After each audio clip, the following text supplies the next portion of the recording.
Welcome back student. नमस्कार दोस्तों, स्वागत है आपका एक बार फिर से दिव्य एग्जाम के इस प्लेटफॉर्म पे। धुआंधार हिंदी की सीरीज चल रही है, आप लोग इसका आनंद भी उठा रहे हैं। कॉन्सेप्ट के साथ चल रहा है। इम्पोर्टेंट चैप्टर की स्टार्टिंग हमने की हुई है। अभी हम बात कर रहे हैं फिलहाल वाक्य पे। वाक्य पर जो है 2 वीडियोज़ हमने डाली हुई हैं। पहले वीडियोज़ में वाक्य को हम डिटेल किए, ठीक है। दूसरी वीडियो में जो है कि वाक्य से रिलेटेड हमने 30 क्वेश्चन कराए हैं। ये तीसरी वीडियोस है।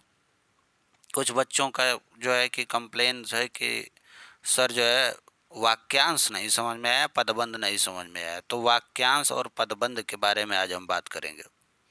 पदबंध, वाक्यांश, इसको इंग्लिश में फ्रेजेस कहते हैं। आप लोग ग्रामर में पढ़े होंगे। फ्रेजेस की बात होगी, फ्रेज की बात होगी।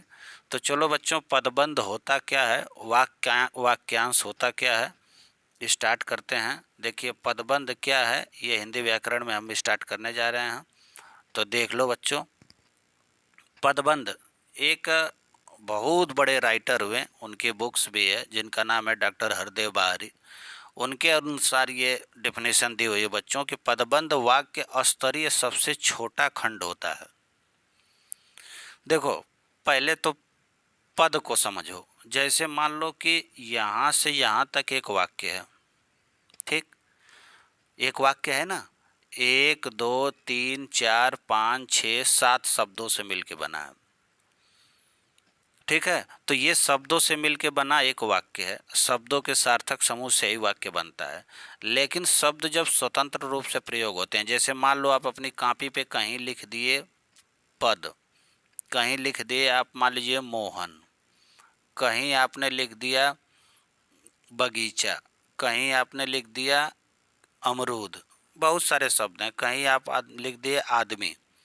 तो अलग अलग अगर ये यूज होगा ना तो ये क्या है, शब्द है। लेकिन यदि जैसे मान लो कि कोई शब्द मैं लिख रहा हूँ, अलग अलग लिख रहा हूँ, जैसे कहीं आपने लिख दिया राहुल, कहीं आपने लिख दिया घर, कहीं आपने लिख दिया जाना या जाता, तो ये अलग अलग शब्द हैं। लेकिन इन शब्दों को जब हम मिला देंगे बच्चों तो ये क्या बन जाएगा, एक वाक्य बन जाएगा। लेकिन जैसे ही ये इस वाक्य में प्रयोग होगा, देखिए एक शब्द, 2 शब्द, 3 शब्द, 4 5 6 7 शब्दों से ये वाक्य बना हुआ। तो ये जैसे ही वाक्य में प्रयोग होगा, इनको हम पद कहते हैं। पहला पद, दूसरा पद, तीसरा पद, चौथा, पांचवा, छठवां, सातवां, 7 पद हो गए। अच्छा, पदों के ही एक समूह को हम पदबंध कहते हैं। अच्छा, पदबंध एक ऐसा शब्दों या पदों का समूह होता है जिसका, देखिए, जो एक या एक से अधिक पदों से मिलकर बनता है, ठीक है। इनसे उपवाक्यों की रचना होती है, क्योंकि इनका कंप्लीट मतलब अर्थ तो निकलता है। जैसे आगे आप देखिए, उपवाक्य का मतलब यही है कि यहाँ पे आप देखिए, यहाँ से क्लियर कर लीजिए, जब एक से अधिक पद मिलकर व्याकरण पर आधारित इकाई का निर्माण करते हैं, मतलब एक से अधिक पद मिलकर, ठीक। राम घर से निकला, ठीक है। एक क्या है, राम घर से निकला और वह दौड़ने लगा। निकलने तक आप रुके थे कि क्या करेगा क्या नहीं करेगा, ठीक है। तो राम जो है कि घर से निकला निकला और वह दौड़ने लगा, वह दौड़ने लगा। तो वह दौड़ने लगा एक जो है पदबंध है या वाक्यांश है, और राम घर से निकला दूसरा वाक्यांश है।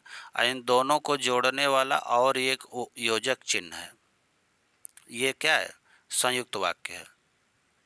तो पहला पदबंध और दूसरा पदबंध, पहला वाक्यांश बच्चों, दूसरा वाक्यांश, ठीक है। पदबंध को ही हम क्या कहते हैं, फ्रेज कहते हैं। तो ये कह रहा है कि जब एक से अधिक पद या शब्द मिलकर व्याकरण पर आधारित कोई इकाई या वाक्यांश या पदबंध का निर्माण करते हैं, तब उस बधी हुई इकाई को पदबंध कहते हैं। जैसे देवकी नंदन कृष्ण ने गोपियों का मन मोह लिया। देखो, देवकी नंदन कृष्ण ने गोपियों का मन मोह लिया। यहाँ देवकी नंदन कृष्ण जो है ये क्या है, कर्ता है, देखो बच्चों, यहाँ देवकी नंदन कृष्ण क्या है, कर्ता है, कर्ता कारक का कार्य कर रहे हैं, अतः ये क्या है, एक पदबंध है। यहाँ देवकी नंदन कृष्ण एक पदबंध, हाँ, यहाँ से एक पदबंध और गोपियों का मनमोल या दूसरा पदबंध, ये दोनों वाक्यांश हैं। ठीक है, तो अब समझ में आया। इसके बाद देख लीजिए यहाँ पे ये लास्ट परिभाषा है, कह रहा है कि वाक्य का वह अंश, अंश है ये, वंश नहीं है, जिसमें एक से अधिक पद परस्पर संबद्ध होकर अर्थ तो प्रकट करते हैं किंतु पूरा अर्थ नहीं देते, उन्हें पदबंध या वाक्यांश कहते हैं। और ये 8 प्रकार के होते हैं, पूरा अर्थ नहीं देते हैं। देखो यहाँ बच्चों, कहाँ पूरा अर्थ, देवकी नंदन कृष्ण ने, पूरी बात नहीं कंप्लीट हुई, वाक्य पूरा समझ में नहीं आया, इसी को वाक्यांश कहते हैं, इसी को पदबंध कहते हैं, इसी को इंग्लिश में फ्रेज कहते हैं। गोपियों का मन मोह लिया जैसे ही हुआ कंप्लीट, तब पूरी बात हमें समझ में आई।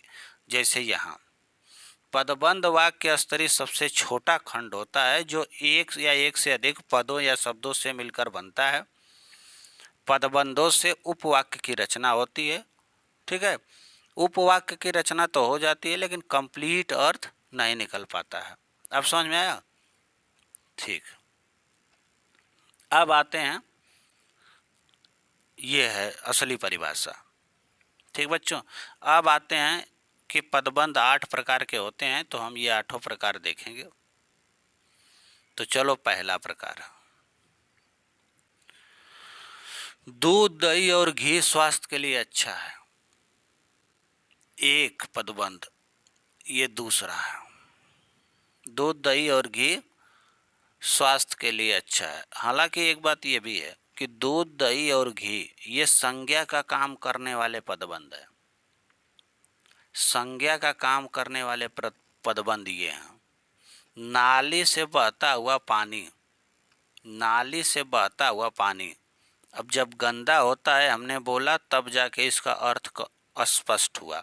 तो नाली से बहता हुआ पानी कैसा पदबंध है, तो नाली से बहता हुआ पानी क्या है, उसकी विशेषता है, तो ये विशेषण पदबंध है। पहले में दूध दही और घी क्या था, संज्ञा पदबंध था। और दूसरे वाले में नाली से बहता हुआ पानी की यदि हम बात कर दें, तो ये कौन सा पदबंध है, विशेषण पदबंध है, विशेषण पदबंध है। ठीक है, 8 प्रकार के होते हैं, एक संज्ञा पदबंध, दूसरा विशेषण पदबंध, तीसरा सर्वनाम पदबंध, चौथा क्रिया के पदबंध, क्रिया विशेषण के, संबंध बोधक के, समुच्चय बोधक और विस्मयादि बोधक। तो संज्ञा की हमने बात कर ली। संज्ञा की परिभाषा बच्चों आप जानते हो, वही सिंपल परिभाषा जो आज से 50 साल पहले बताई गई थी। किसी भी व्यक्ति वस्तु स्थान के नाम को संज्ञा कहते हैं, भाव भी उसमें ऐड कर लीजिए। दुनिया में जितने नाम हैं सारी चीज़ें संज्ञा हैं बच्चों। जो भी आपकी आंख से दिखता है जिसके नाम है, चाहे कूलर हो, चाहे बॉटल हो, चाहे हेलमेट हो, चाहे चेयर हो, चाहे आपकी फैन हो, चाहे दरवाज़ा हो, चाहे घर हो, चाहे, ठीक है, कुछ भी हो, चाहे वाराणसी हो, चाहे इलाहाबाद हो, कानपुर हो, दिल्ली हो, प्लेसेस के नाम है, चाहे देश के नाम है, किसी चीज़ का नाम है, नाम को ही हम संज्ञा करते हैं। इसीलिए छोटे बच्चों को पढ़ाया जाता है नेमिंग वर्ड। तो दूध दही और घी, अच्छा, उनकी अलग अलग क्वालिटीज़ हैं। कोई व्यक्तिवाचक है, कोई जातिवाचक है, कोई नाम जो है भाववाचक है, कोई पदार्थवाचक है, ऐसे संज्ञाएं होती हैं। तो यहाँ पे जो है ये क्या था, एक मटेरियल था। तीसरा तक है कि मुझ अभागे ने, इतने से बात नहीं, क्या कर दिया, जब हमने बोला तब जाके बात कंप्लीट हुई। तो मुझे, ये मुझ है, मुझे नहीं है, मुझ अभागे ने, तो ये क्या है, अभागे, मुझे, ये सर्वनाम है। अच्छा, सर्वनाम के बारे में मुझ अभागे ने, मैं भी कहता हूँ मुझ अभागे ने क्या कर दिया, आप भी कहते हैं मुझ अभागे ने क्या कर दिया, हमने क्या कर दिया, तुमने क्या कर दिया, उसने क्या कर दिया, वह कौन, वह आप सबको कहते हैं, तुम आप सबको कहते हैं। तो तुम का प्रयोग आप सबके लिए करते हैं, तो जो सबका नाम होता है वही सर्वनाम होता है। तो ये सर्वनाम पदबंध आप पहचान लेंगे। अब लौट कर कहने लगा, लौट कर कहने, ये क्रिया का काम करने वाला पदबंध है। लौट कर कहने लगा, ये क्रिया का काम कर रहा है, ये सर्वनाम का काम कर रहा था, ये विशेषण का काम कर रहा था, ये संज्ञा का काम कर रहा था। ठीक है, तो कि ये क्रिया पदबंध है, ये क्रिया का काम करने वाला है। लौट कर कहने लगा। ठीक है, आगे, घर से होकर इस सप्ताह के अंत तक। अगर इन ये वाक्यांशों का प्रयोग आप कहाँ करते हैं? ये क्रिया की विशेषता बताने के लिए। मोहन घर से होकर क्रिकेट खेलने जाता है। हमारे पिताजी घर से होकर ऑफिस जाते हैं।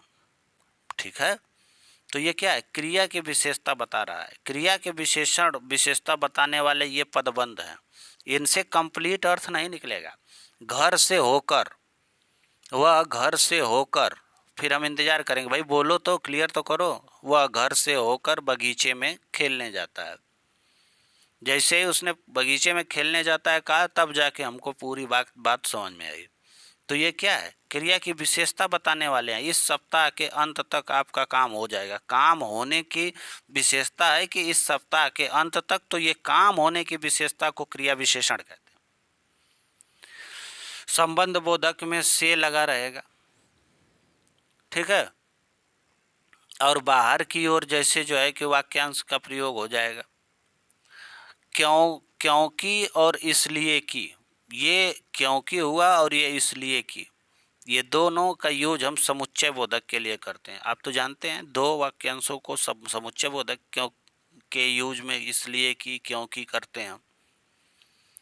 ठीक है, वह जल्दी घर चला गया क्योंकि उसकी माँ बीमार थी। इसलिए कि, क्योंकि इसलिए कि यूज हम किसके लिए करते हैं? समुच्चय के लिए। अब बहुत अफसोस की बात है, ये बहुत ज़्यादा दुख की बात है। दुख, खुशी, उल्लास, हर्ष, दुनिया भर की चीज़ें, ये सब किसके लिए होता है? विस्मयादि बोधक के लिए होता है। ठीक है, अब इसमें कोई डाउट हो तो पूछना बच्चों। ये है आपका चैनल दिव्य एग्जाम, इसको सब्सक्राइब करिए, आप इसको शेयर करिए। इस बात पे भी ध्यान देना है बच्चों, ज़्यादा से ज़्यादा आप शेयर कराइए इसको सब्सक्राइब करिए। यदि हमारी वीडियो से आपको फ़ायदा मिल रहा है तो आप इसको ज़रूर से ज़रूर सब्सक्राइब करिए। इसके लिए एक तरह से कह लीजिए कि प्लीज़ करके सब्सक्राइब करवाइए। ठीक, ज़्यादा से ज़्यादा लोगों में पहुंचाइए, ताकि हमको जो है कि इससे जो है क्या, जितना लोग सब्सक्राइब करते हैं, जितने व्यूज़ आते हैं, इससे हमको उत्साह मिलता है और काम करने के लिए ऊर्जा प्राप्त होती है। तो बच्चों इस बात को ध्यान दो, ये चैनल्स हैं, इसको आप सब्सक्राइब और शेयर करने हैं। एक बात और है, उस ही वीडियो वाक्य की रचना, उसी से रिलेटेड अभी काम चल रहा है। इसके बाद जो चैप्टर आने वाला है वो आएगा पदबंध, और उसमें हम एक एक चीज़ समझाएंगे आपको। जैसे किसी वाक्य के बारे में सारे शब्दों की पहचान हम बताएंगे। कौन संज्ञा है, कौन विशेषण है, कौन सर्वनाम है, कौन विपात है, कौन क्रिया है, कौन क्रिया विशेषण है, ये सारी बातें हम करेंगे। तो इसको आप ध्यान दीजिए। बहुत बहुत धन्यवाद।